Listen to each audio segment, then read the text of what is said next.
explore whether it can be better to skip meditation when drowsy.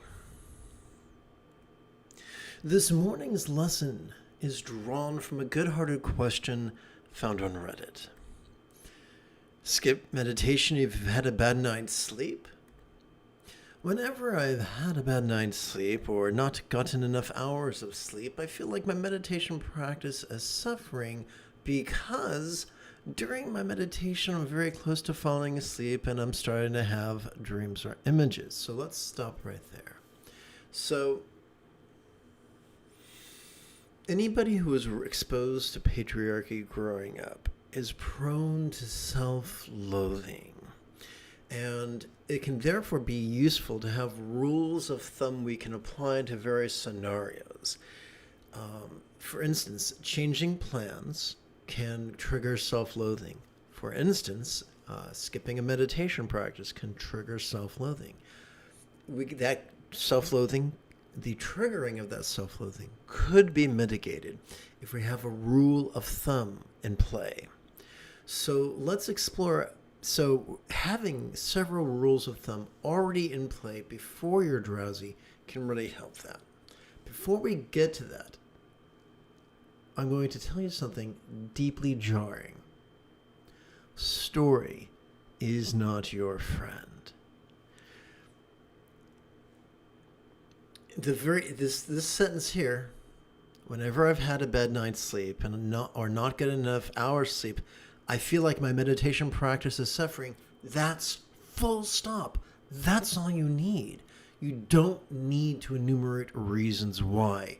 Once you start telling yourself stories, even if those stories are grounded in what you think is the truth, even if you have the best of motivations, telling yourself story creates, well, think of it this way. If the hardening of the arteries is atherosclerosis, then is the hardening of the attitudes psychosclerosis? That is exactly what happens when you tell ourselves stories. It undermines the flexibility that is inherent in our Buddha nature. Yang is rigid, yin is flexible. The Buddha's path is yin.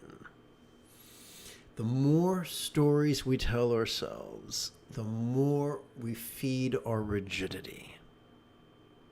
Better to be vulnerable and flexible than experience the illusion of protection at the price of rigidity. Because during my meditation, I'm very close to falling asleep or I'm starting to have dreams or images. Yes, that is a very, very typical scenario. Focusing on a particular thing also gets difficult. So this is really, really important, and we'll get to it in greater detail in a few minutes. When we view meditation through the lens of neuroscience, we see that mindfulness is not concentration. The part of our brain we use to concentrate is radically different than the part of the brain we use to practice mindfulness. And we'll get more into that in just a few minutes. Right now, we're starting with broad brushstrokes. The individual continues. The meditation is more like half sleeping, taking a nap, rather than actual meditation. Understandable.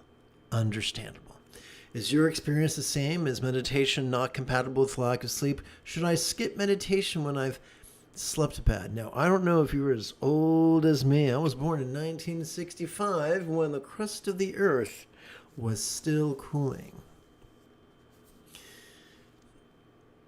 But way back in the 70s, when I was in 6th grade, Welcome Back, Kotter was all the rage, and one of the delinquents on that show, his name was Juan Epstein.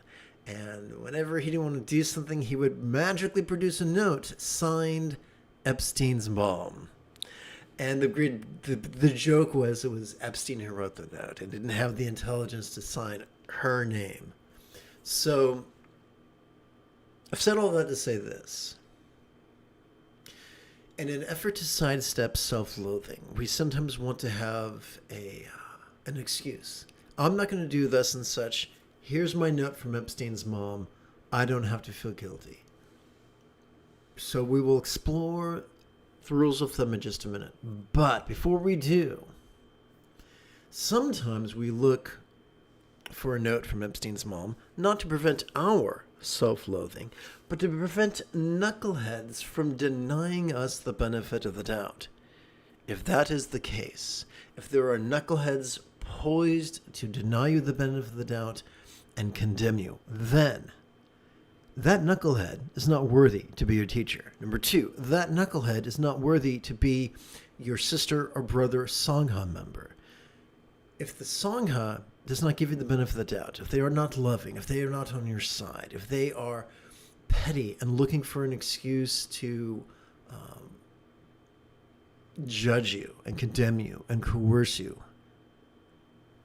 that is not an asset in your life. Now, yes, in one passage, the Buddha is accredited. It is attributed that the Buddha said that the entirety of a spiritual path is comprised of our relationships with other meditators. But that same Buddha is also said to have said, better to walk the path alone than in the presence of a fool. So if both those statements are correct, then the first statement modifies how very important the second statement is. The second statement is like that sound effect you hear sometimes here in funny videos, the needle drag. That's exactly what the Buddha's doing. Despite the importance of our healthy relationships with fellow meditators, if the people you are surrounded yourselves with are not healthy meditators, if they are cruel and destructive and bringing you down, flee. That is some scary, scary, scary stuff. But it's true.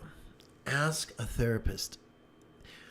They'll tell you that even if you have ADHD, even if solitude plays havoc on your dopamine system, solitude, with all its treachery, is still better than abuse. So let's explore what is the first litmus test we can apply to our meditation the day after a very bad night's sleep. Number one, can you sit up straight? Can you sit with your legs? Let's get over here. Can you sit with your legs resting on a folded yoga blanket, one shin resting comfortably upon the other shin, tush resting upon a cushion, back relatively straight? If you can't do that, go lie down. Go lie down and sleep if you can sleep. If you can't sleep, go lie down and read, or go lie down and scroll, or go lie down and watch sci-fi, whatever floats your boat. Take care of yourself. That's the first litmus test. If you can't sit up, listen to your body. It's telling you something. And now the second litmus test. If you can sit up, mazel tov, congratulations. But your meditation is just a nightmare. It feels like your brains have not only transformed into oatmeal, but that the oatmeal is descending out your left ear and down your neck and across your shoulder. If that's the case, then there is something very important to keep in mind. And that is the style of meditation which we are practicing. And this is where I mentioned during the opening bit. I want to review mindfulness and meditation with you, but through the lens of neuroscience. Ask anybody who studied Buddhism or Taoism or the Bible, and they will tell you that language is a complex and subtle thing, and translations at best are highly questionable. Each of us, metaphorically, has their own private dictionary between our ears. Both of us, in the same country, in the same culture, speaking the same external language, will have subtle different meanings of the exact same words. That is why the great philosophers taught that before we have a meaningful conversation, we have to first agree on certain definitions. Otherwise, we'll be talking across purposes. So even if people are speaking in the same language, communication is treacherous. How much more so when people are speaking from different languages and different world views? The probability of rendering an accurate translation is ridiculously low. As someone who spent his entire adult life marinating in ancient texts written in foreign tongues, I gotta tell you, translation is more of an interpretive dance than it is brain surgery.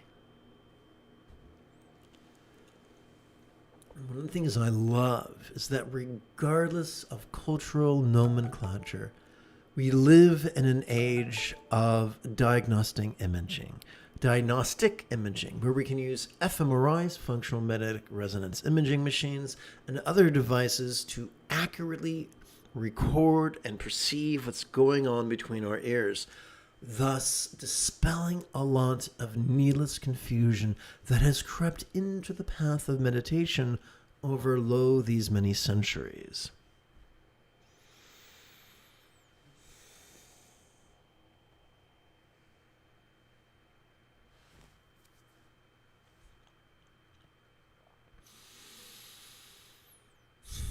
So let's do that right now. Let us begin with mindfulness. Every time we breathe in, whether we know it or not, we are accessing our sympathetic nervous system.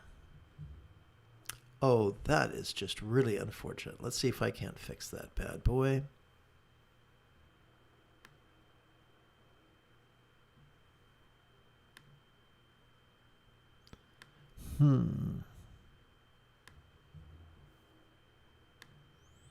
Okay, that's better. So, every time we inhale, whether we know it or not, we are accessing our sympathetic nervous system, ensconced not between our ears, but instead within the thoracic region, the ribcage region of our spinal cord. This bad boy has not evolved to indulge either extreme of mind blanking or active concentration. Well then, what has our sympathetic nervous system evolved to do? Our sympathetic nervous system has evolved to perceive, and to do so vulnerably, passively, viscerally, and randomly. This is important. You see, when we rely upon various structures in our brain, such as the medial prefrontal cortex or the dorsolateral prefrontal cortex, to actively concentrate and to actively analyze,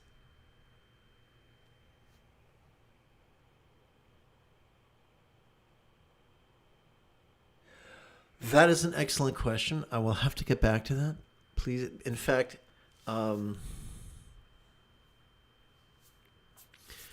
that's an excellent question. So let's stick with this first. So, when we concentrate, when we practice active concentration and active analysis, we are using our prefrontal cortex. When we are practicing mindfulness, we're using our sympathetic nervous system. It's already wired for our inhalation. So, Hugh Lee, I'm going to mispronounce your name. I mean no disrespect. I'm just a stupid white man, but I'm trying my best. So, Hugh, this is important. Listen up. Every time we breathe in, whether we know it or not, we are wired to notice. We are wired to notice sights, sounds, yes, even tinnitus. Sights, sounds, sensations, flavors, scents, and the like. We are also wired to notice our reaction to tinnitus. We're wired to notice our emotions, intentions, thoughts, memories, and imaginings.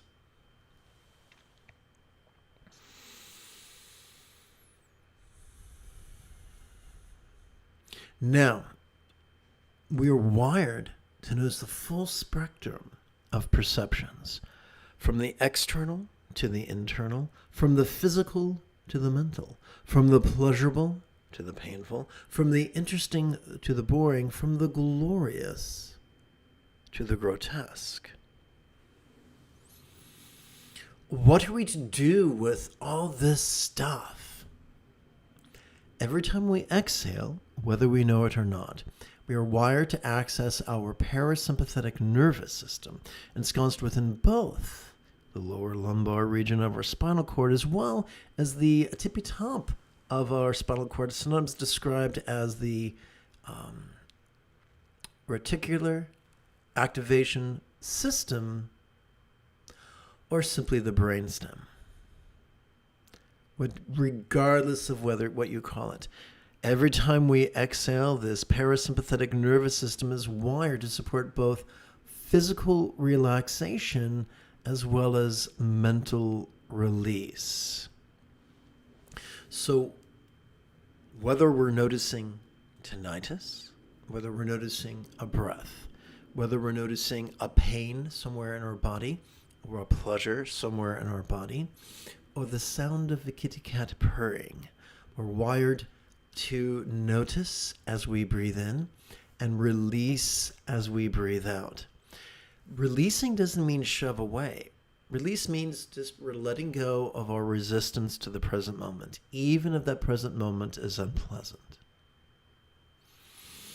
And just as one does not have but one breath their entire life, but innumerable breaths since birth, similarly, we go through life not only inhaling and exhaling, but noticing and releasing.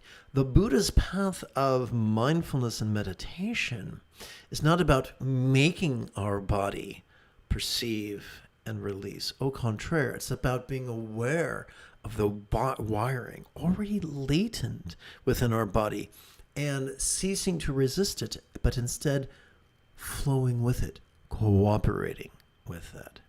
The Buddha taught not only the Eightfold Path, but the 7 enlightenment factors. The 4th enlightenment factor is joy. The 5th enlightenment factor is tranquility. If the way that we meditate makes joy and tranquility tenuous, then we need to question what we've been taught.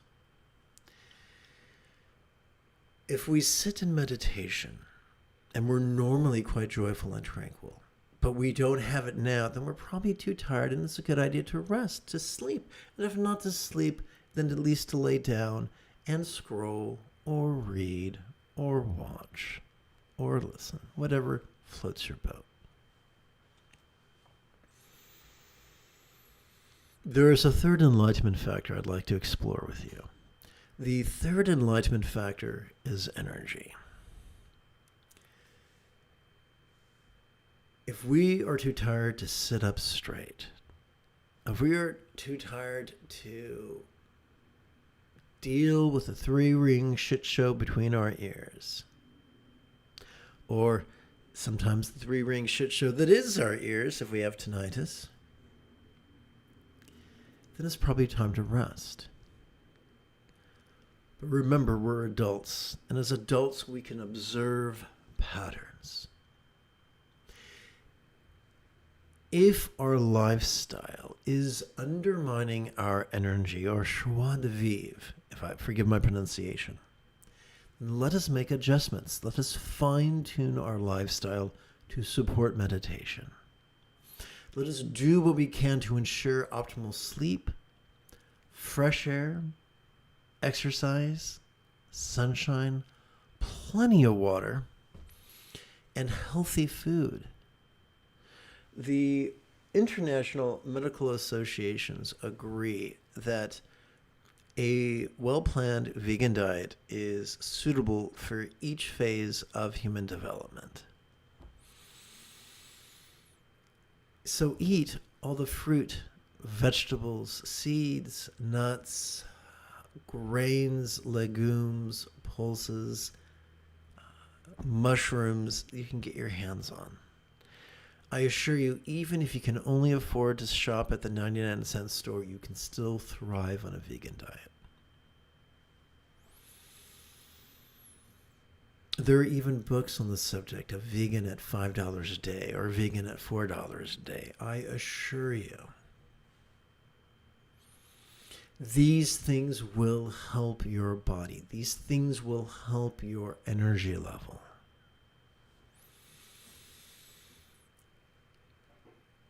Our relationships, if they are a nonstop drama fest, they're probably not going to support your spiritual life. Fine-tune your relationships, the facets of our relationships or the presence of our relationships. Ruthlessly protect your meditation. For the 7th and 8th folds of the Buddha's Eightfold Path, or the dynamo, the metaphoric shafts and pulleys and cams and gears that drive the enlightenment machine. Every other fold of the Eightfold Path flows from our practice of the 7th and 8th folds of mindfulness and meditation. Our ability to be the people that our dogs already think we are depends upon our meditation, our mindfulness, and our sleeping practices.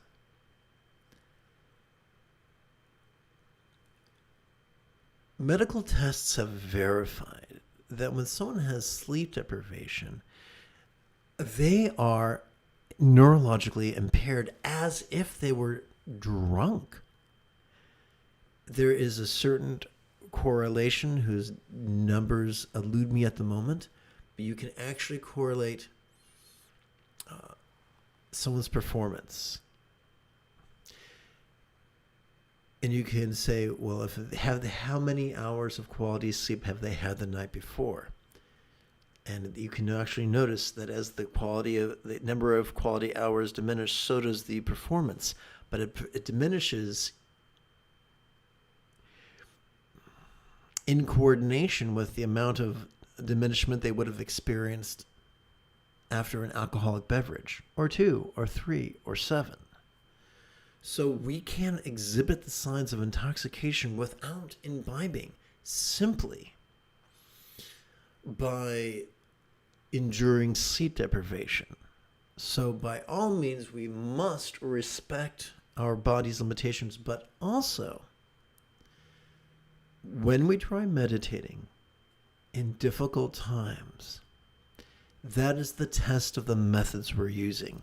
I'm not a Navy man, but I've spoken to those who are, and they've told me that before they do a 6-month cruise, before they do a Westpac, they will do a series of shakedown cruises that are designed to reveal problems, because it's better to have a problem revealed in your vessel when you're a mile off the coast than when you are in the middle of the ocean.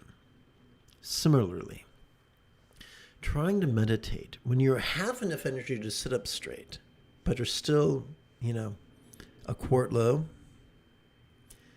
can show what's going on.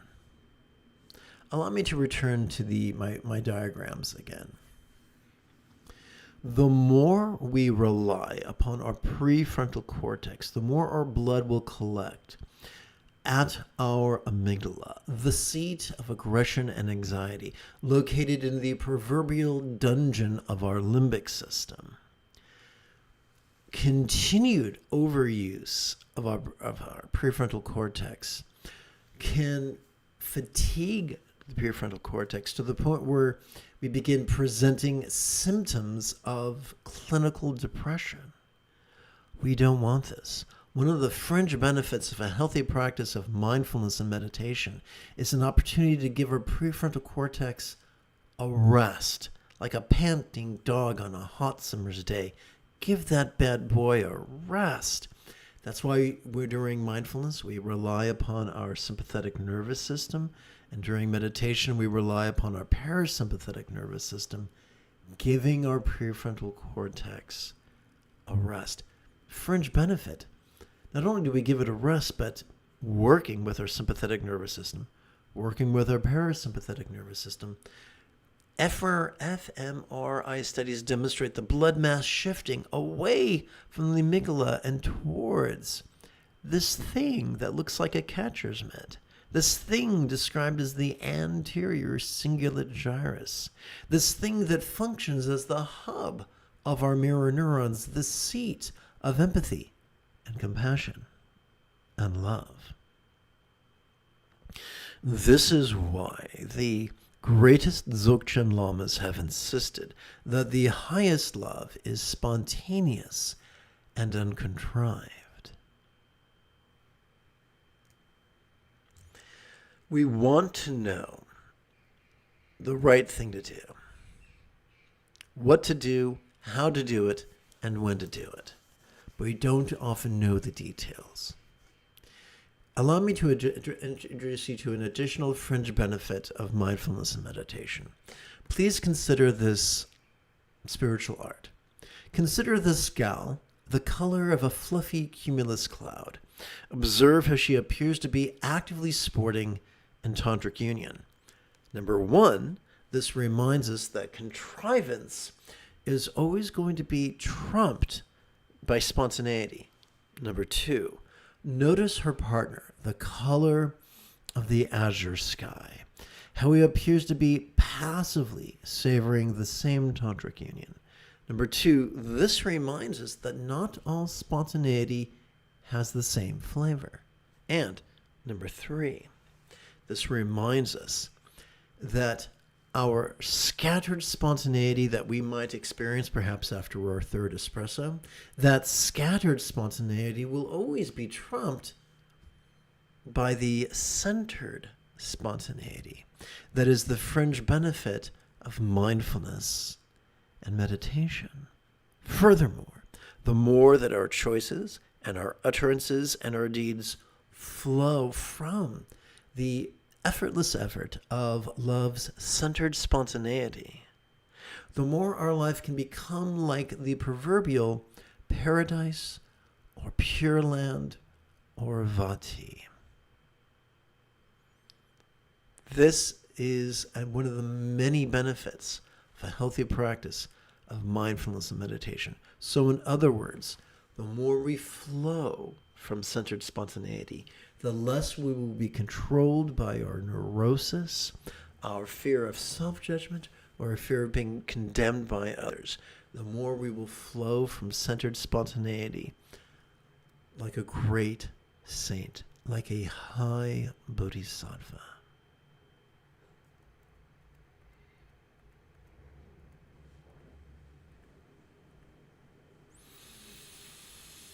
I do look forward to practice implementing the fine details of all this advice with you after approximately 30 seconds of housekeeping. This is Lama Jigme Gyatso of the Buddha Joy Meditation School. For more than 30 years, I've spent about 8 hours a day, almost every day, studying, practicing, mastering, and reverse engineering the teachings and techniques of each school of Buddhism so that you would not have to. Welcome, my friends, to Meditate Like a Jedi, which is made possible due to the generosity of viewers just like you. We turn our attention now to the latest iteration of Green Heroine's Easy Meditation. Green Heroine is merely an archetype whose iconography reminds us of love and letting go.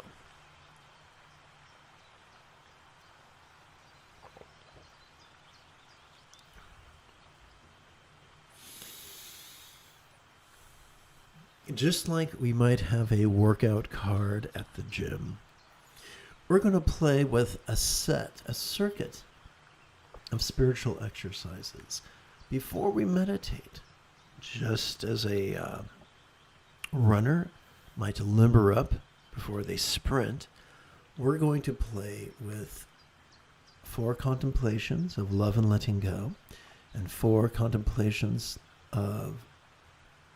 additional contemplations of impermanence and interdependence. These contemplations are going to be passive and easy and fun. Let us begin by bringing the 4 bases of mindfulness into the practice of love and letting go. In this context, the 4 bases of mindfulness could be labeled as the circumstantial, the physical, the interpersonal, and the mental. Please chant with me. Rather than indulge or controlling tendencies with the follies of active visualization, emotion, magic, and belief, we can passively recite these kind words in harmony with our breathing and allow our subconscious to do the heavy lifting.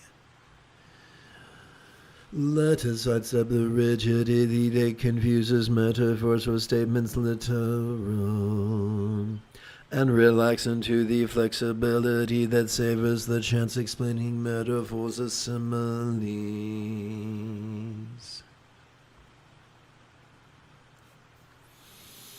Come, let us begin by reviewing the meaning of the mantra together. O Mama Shatada, the swift and courageous, you drive away all fears with tutori. Heroine fulfilling all aims with duty, with this syllable, so hard may it be so.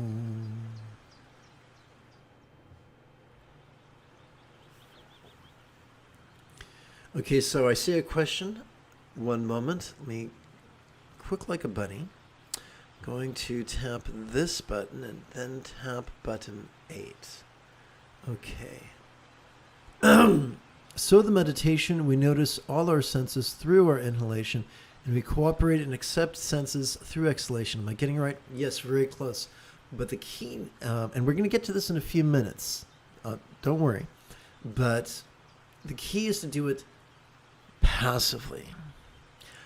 Stephen King is scared to fly, and he mentions that when he's on an airplane, he's concentrating the whole time as if he was using his Jedi powers to force the plane to stay in the sky, and that if he fell asleep or relaxed, certainly the plane would crash. Now, he knows that's silly, and he meant that tongue-in-cheek. However, a lot of us have been trained to sort of make things happen during meditation, mindfulness and meditation, instead of letting things happen. And today, in a few minutes, when we get to the mindfulness and meditation facet of this morning's exercise, we'll let that happen. So bear with me.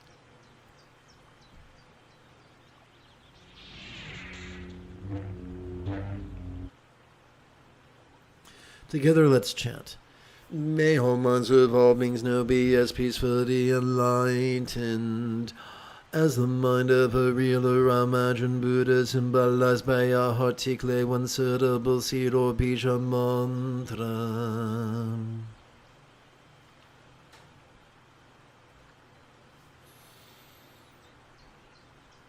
You're welcome, Hugh. So during our inhalation, so we've just recited all these words. Now we're going to shrink those words down just to 6 syllables, which we're going to recite silently, mentally, and passively during our inhalation. One moment.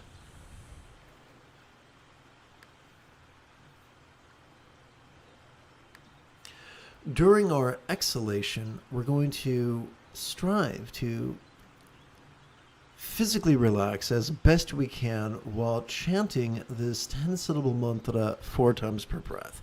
Now listen, if this is your first time playing with this mantra, please give yourself permission to have a learning curve. Now I get to do a quick edit. Please bear with me.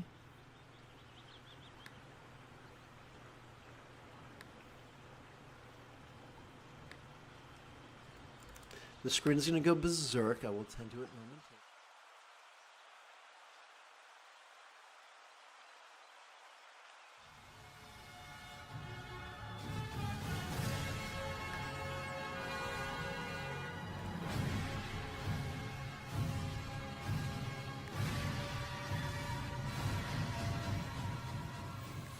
All right.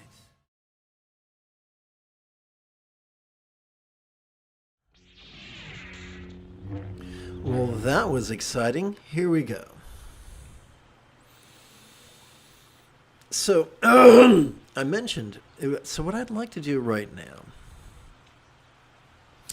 is perform this exercise for 4 rounds of breath. A round is simply 1 inhalation followed by 1 exhalation.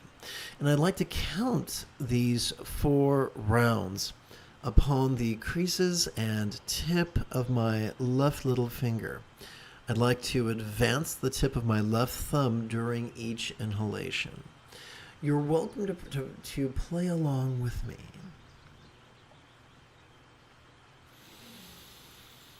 Om da de de da de de de su wa. Om da de de da de de de su wa. Om da de de da de de de su wa. Om da de de da de de de su wa. Second breath. Om da de de da de de de su wa. Om da de de da de de de su wa. Om da de de da de de de su wa. Om da de de da de de de su wa. Third breath. Om da de de da de de de su wa. Om da de de da de de de su wa. Om da de de da de de de su wa. Om da de de da de de de su wa. Fourth breath. Om da de de da de de de su wa. Om da de de da de de de su wa. Om da de de da de de de su wa. Om da de de da de de de su wa.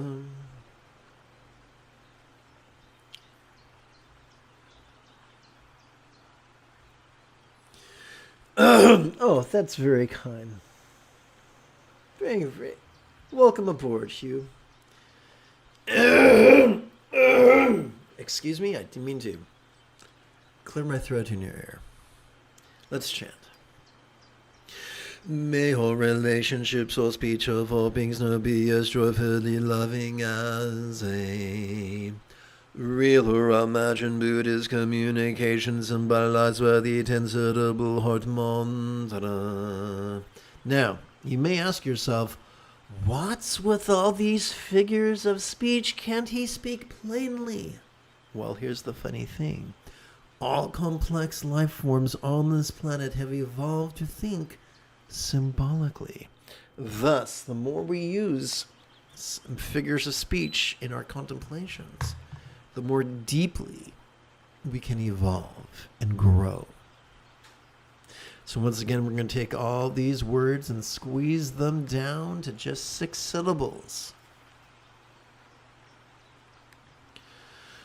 Please count with me now 4 breaths upon, and let's count these next 4 breaths upon our left ring finger.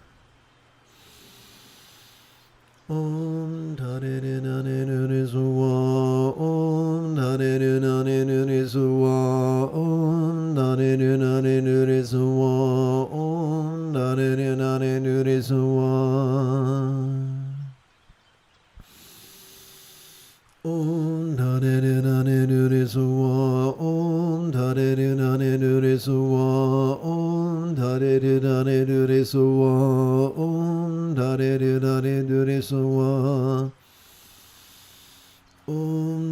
da de de de su wa. Om da de de da de de de su wa. Om da de de da de de de su wa. Om da de de da de de de su wa. Om da de de da de de de su wa.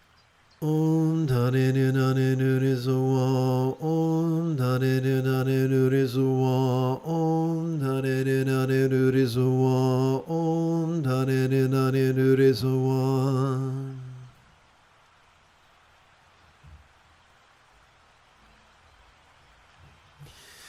May all bodies or forms of all beings now enjoy the beautiful self-seen in Buddhist statuary, depicting the blissful body of a real or imagined deva or yidam archetype of enlightenment such as Green Heroine.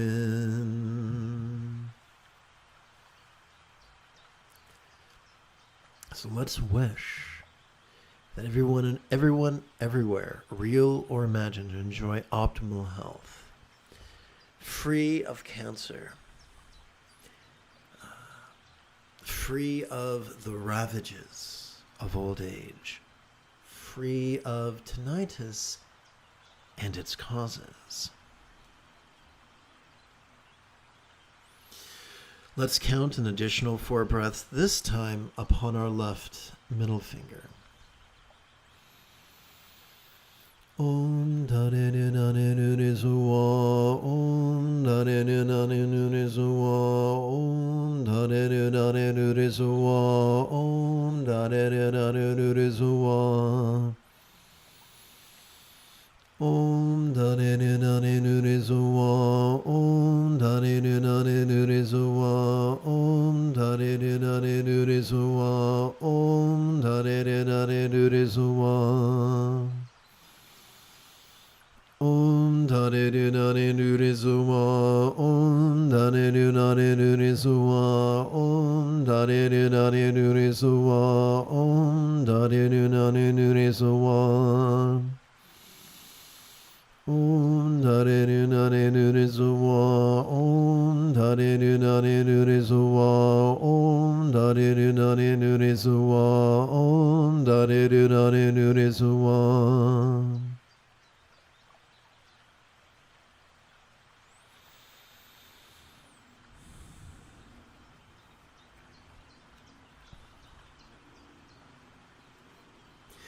May all circumstances or lots of all beings now have the good fortune or boon, as a Buddha's real or imagined paradise, pure land or Vati. Let us count the next 4 breaths upon our left index finger.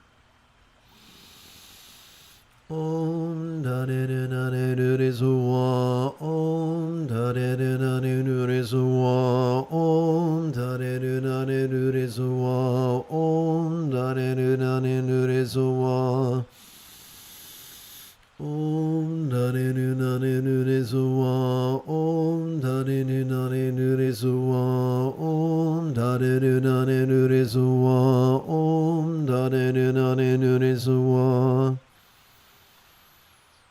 Om Dare Nare Nure Suwa, Om Dare Nare Nure Suwa, Om Dare Nare Nure Suwa, Om Dare Nare Nure Suwa, Om Dare Nare Nure Suwa, Om Dare Nare Nure Suwa, Om Dare Nare Nure Suwa, Om Dare Nare Nure Suwa, Om Dare Nare Nure Suwa.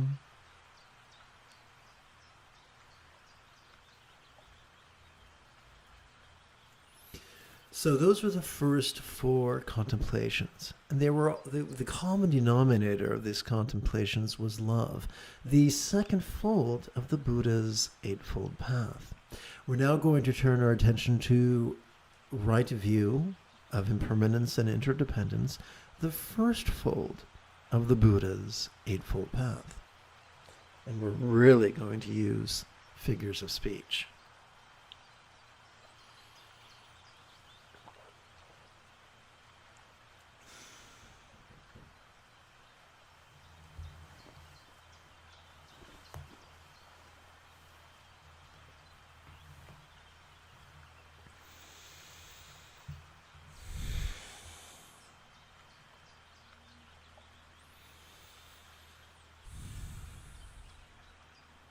Together.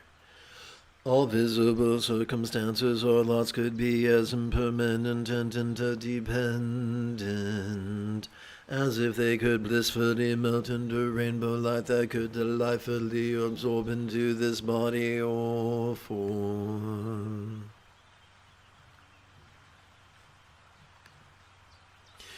So, we're going to explore how our circumstances are visible yet not as graspable as they might seem. We're going to use the verb melting as a metaphor of impermanence, and we're going to use absorption as a metaphor of interdependence. We're going to take all these words and squeeze them down into just 6 syllables.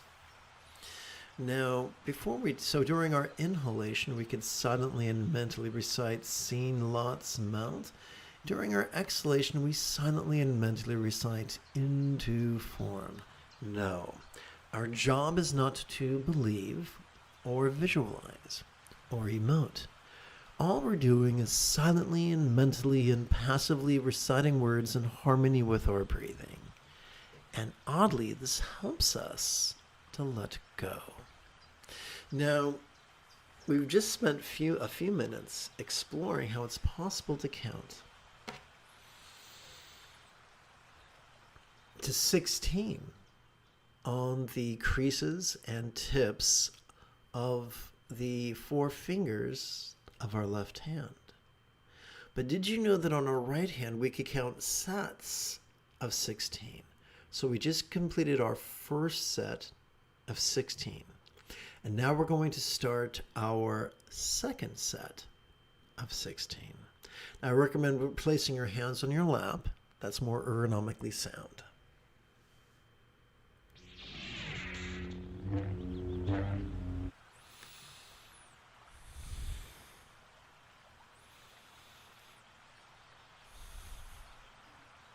So let's count 4 rounds on our left little finger.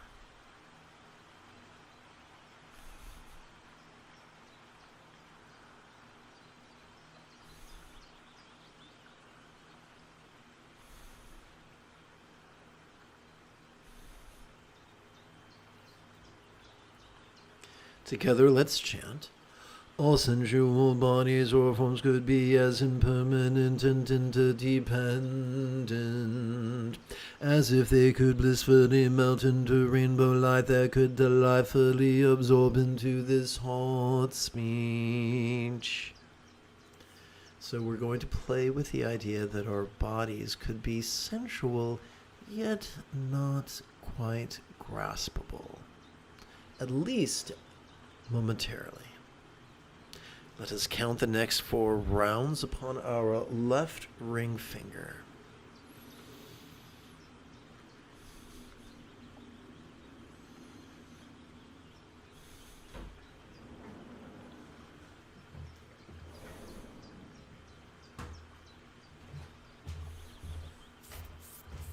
Together, let's chant. All resounding interpersonal speech could be as impermanent and interdependent as if it could blissfully melt into rainbow light that could delightfully absorb into this hot mind. So speech can literally be verbal communication. It can be nonverbal communication. It could be our experience of the auditory. And so our experience of the auditory could be resounding, even when it's unpleasant. But as we relax into our exhalation, it could feel less graspable. And this duality of resounding yet non-graspable is described as the middle way, or the Madhyamaka, of the South Indian Buddhist philosopher Nagarjuna. Let us count 4 rounds upon our left middle finger.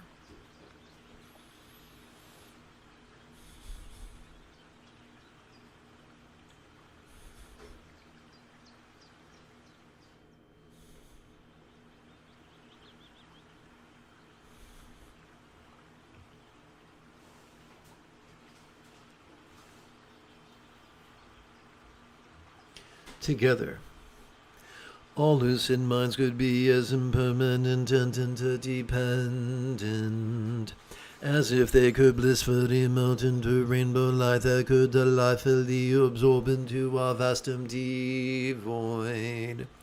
like the illusion of the infinite azure sky on a bright and beautiful cloudless morn, which although tantalizing to the eye could be not graspable to the hand.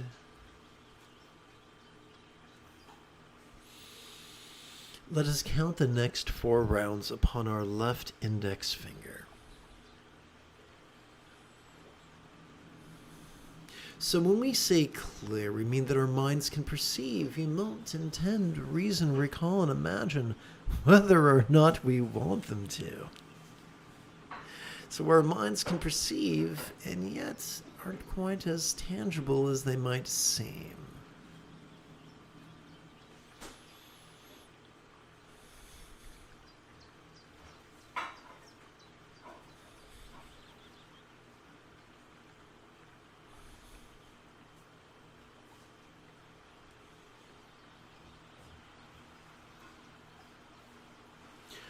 Thus, we have played with love and letting go. We have played with bliss and letting go.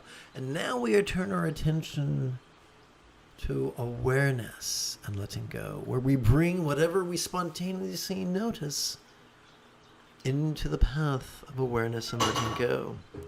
Whether that which we notice is a sight, a sound, a sensation, a flavor, a scent, or the like.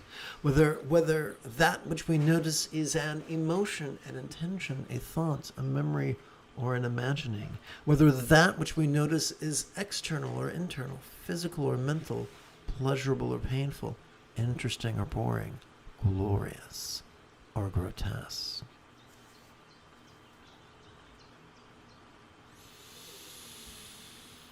Now, a funny thing is our brains can be pretty wild and crazy.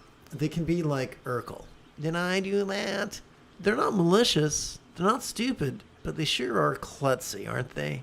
Here's the cool thing. Our brain has a heart of gold. And if we ask our brain to silently and mentally recite the demonstrative pronoun this during the inhalation, not only will it do that, but in doing that, it'll wind up cooperating better with our sympathetic nervous system. And when we ask our brain to silently and mentally recite the one-syllable verb ease during our exhalation, not only will it do that, but consequently, it'll cooperate even more efficiently with our parasympathetic nervous system. Remember, we treat our breath the way a piano student treats their metronome. We don't control the breath. When we notice our body breathing in, we play with the word this. When we notice our body breathing out, we play with the word ease. So now that we've collected our first set of 16 rounds and our second set of 16 rounds, let us collect an additional 14 sets of 16 rounds, simply noticing and releasing.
Remember, the moment you have a specific question about that which we are doing, simply type your question in great detail in the chat window.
So remember, our job is not to concentrate. We don't choose what to notice. It is as if you and I were sitting in the audience at a theater. Neither of us is the producer, the director, the playwright, or even the thespian upon a stage. We're just someone in the audience, sitting back and enjoying the show. And whether that show be a comedy or a tragedy, it's still something that we observe, regardless of whether it's pleasurable or painful or interesting or boring or glorious or grotesque.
Every time we breathe in, whether we know it or not, our body generates a vertical traction between our tush and our head.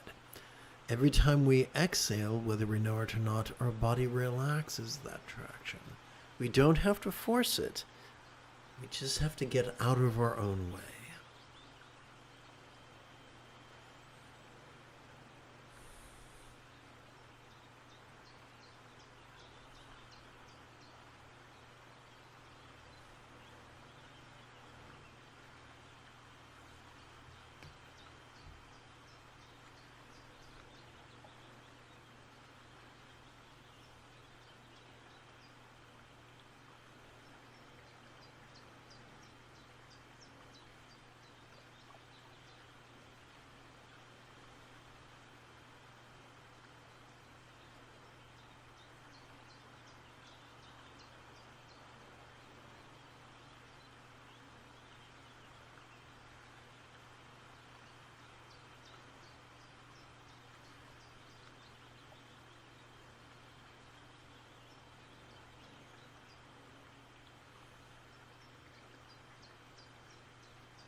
Excellent. Excellent question. Excellent question. So, this image is known by many names and it represents many things. As we inhale, we are to notice vulnerably, passively, viscerally, and randomly. We never feel quite as vulnerable as when we are naked. The nudity of Samantabhadra, Samantabhadri, Karmamudra reminds us to practice the vulnerability of mindfulness. But wait, there's more.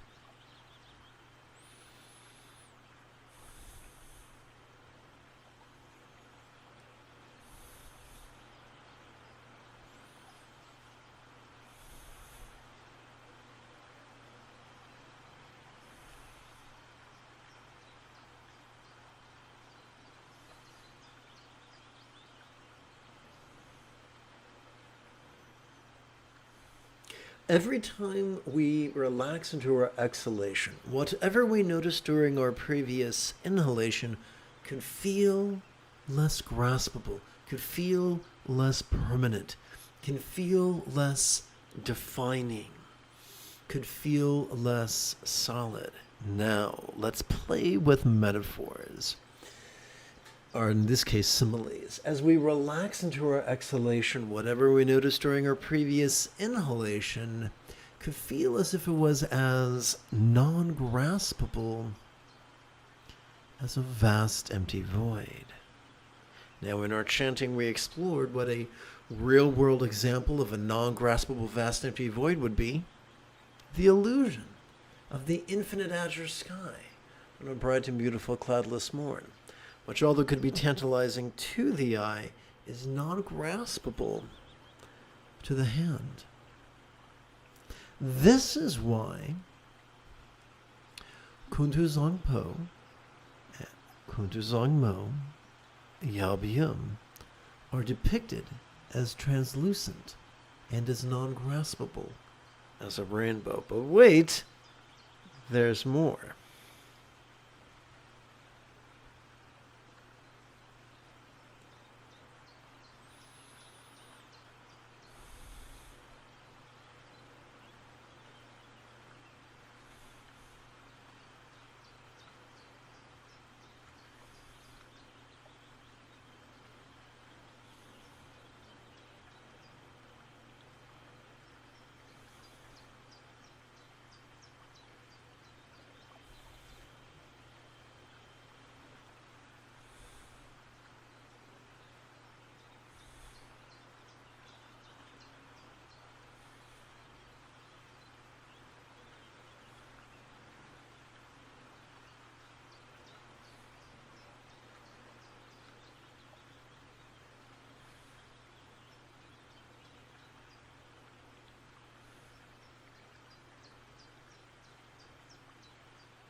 So during the lesson, we explored that when we rely upon our prefrontal cortex to actively concentrate and analyze, our blood collects in our amygdala, making us really anxious and cranky.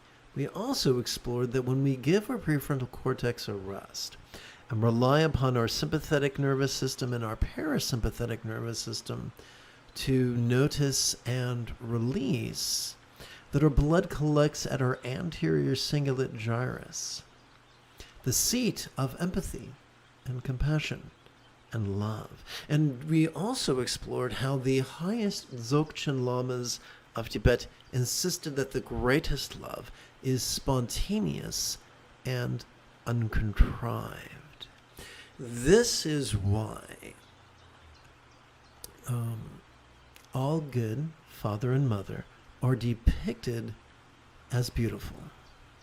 But wait, there's more.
The gal, the color of a cumulus, a cloud, appears to be sporting in tantric union actively and with abandon.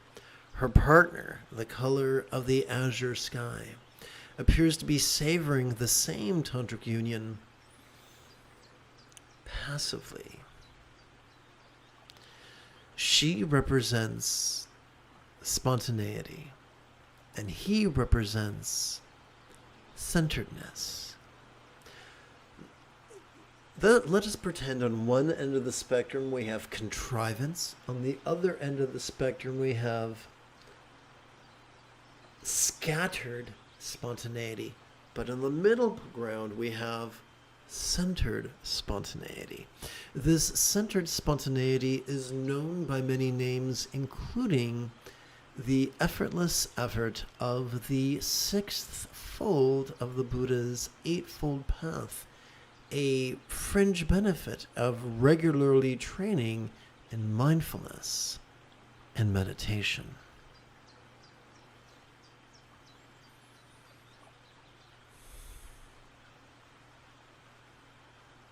But wait, there's more.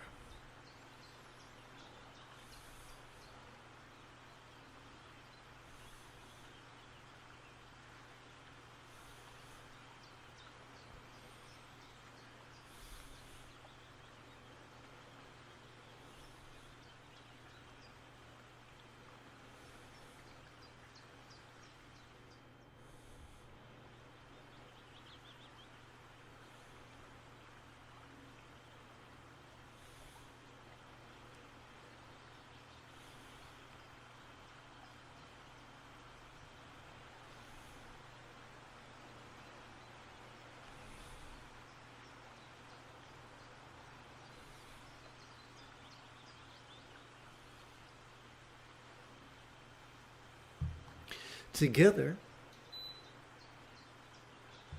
this archetype of enlightenment, this archetype of meditation reminds us that during our in-breath, we might notice the beautiful and the ugly. But as we relax into our exhalation, that which we perceived during our previous inhalation could simply be sights.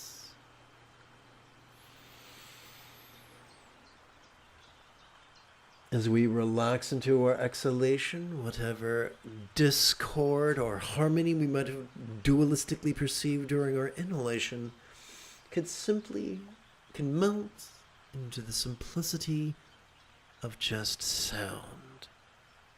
As we relax into our exhalation, whatever pleasure or pain we might have dualistically perceived during our inhalation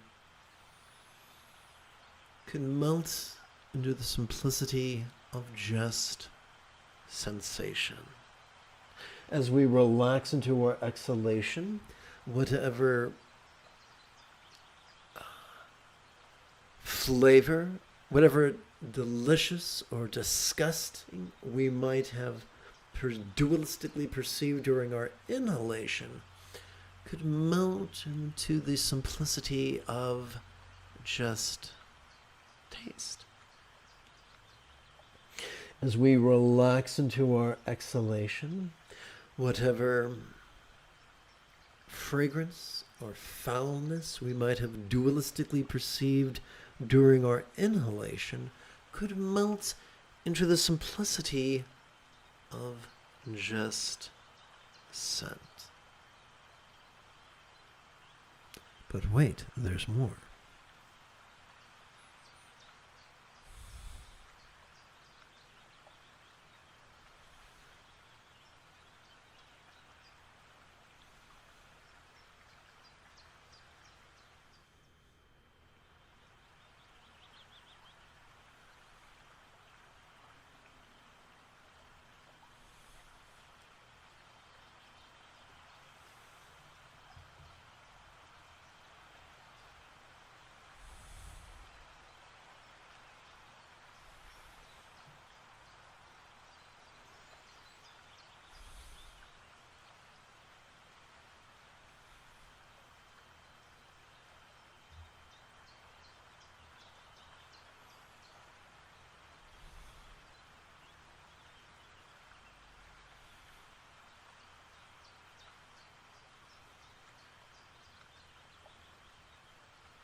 As we relax into our exhalation, Whatever rage we might have noticed during our previous inhalation could begin to feel as if it was as non-graspable as mirror-like wisdom. As we relax into our exhalation, whatever greed we might have noticed during our previous inhalation could begin to feel as if it was as non-graspable as discerning wisdom. As we relax into our exhalation, whatever befuddlement we might have noticed during our previous inhalation could begin to feel as if it was as non-graspable as all-pervasive wisdom. As we relax into our exhalation, whatever jealousy we might have noticed during our previous inhalation could begin to feel as if it was as non-graspable as all-accomplishing wisdom.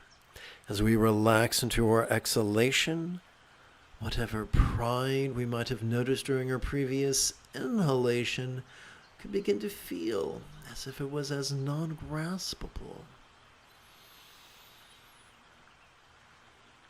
as equalizing wisdom.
Come, let us turn our attention to bodhicitta refuge and bowing. Together. In our compassion may we long to free all beings from the toxic tyranny of ever. Hating, craving, and clinging metaphorically known as the three poisons.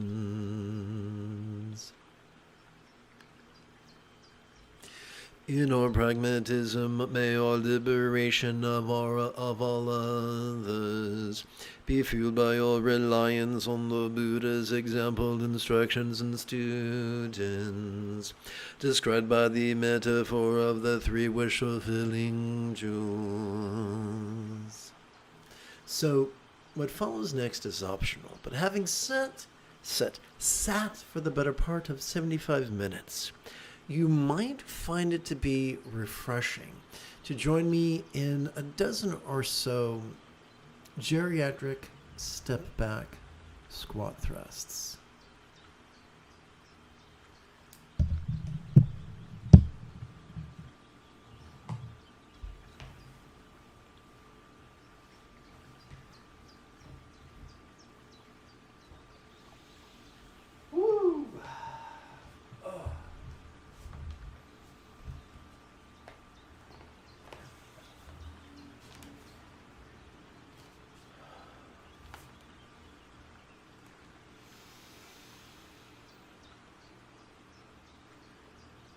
May we free all through thee three jewels. May we free all through thee three jewels. May we free all through thee three jewels. May we free all through thee three jewels. May we free all through thee three jewels.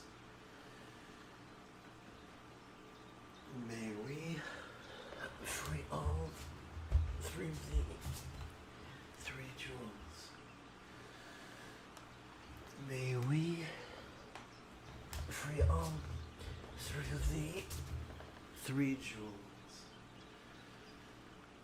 May we free all through the 3 jewels. May we free all through the 3 jewels.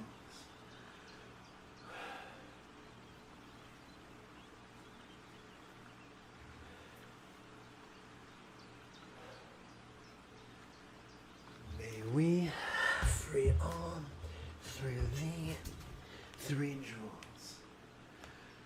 May we free all through the 3 jewels. May we free all through the 3 jewels.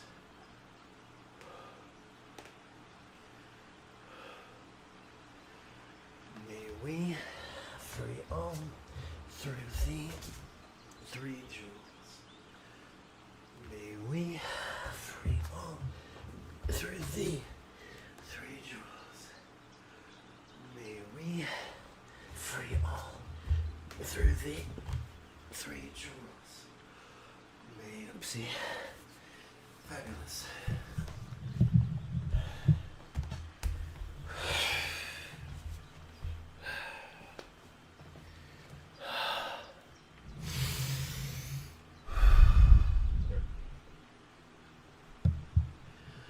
Well, that was invigorating.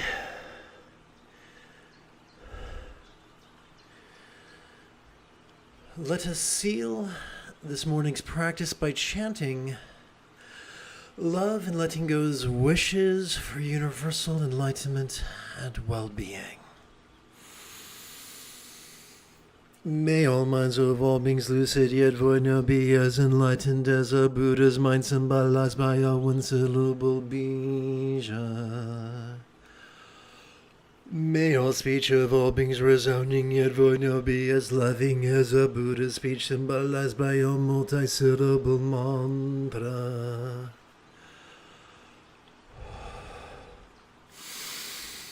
May all forms of all beings sensual yet void now be as healthy as a Yidam archetype depicted in Buddhist statuary.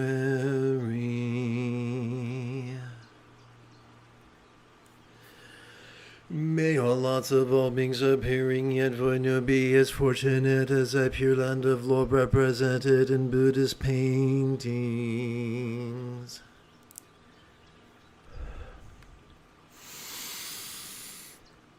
If you feel that I have earned it, you could give this live stream a thumbs up. You could even help support this channel. In approximately 9.5 hours, I would very much like to return to lead today's evening meditation class and group practice. And if you are as geeky as me, may the Force be with you always.